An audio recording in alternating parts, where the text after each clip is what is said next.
How do you aim without sights when it comes to bow fishing?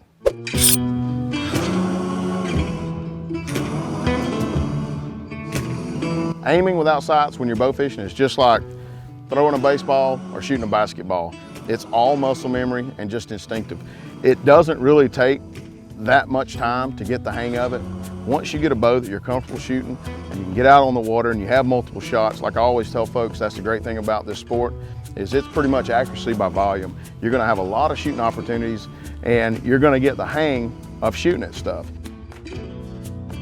It gets in your mind, it gets programmed, that muscle memory of, okay, that fish is 1.5 feet deep and he's 10 feet away, or if that fish is 3 foot deep and he's 15 feet away.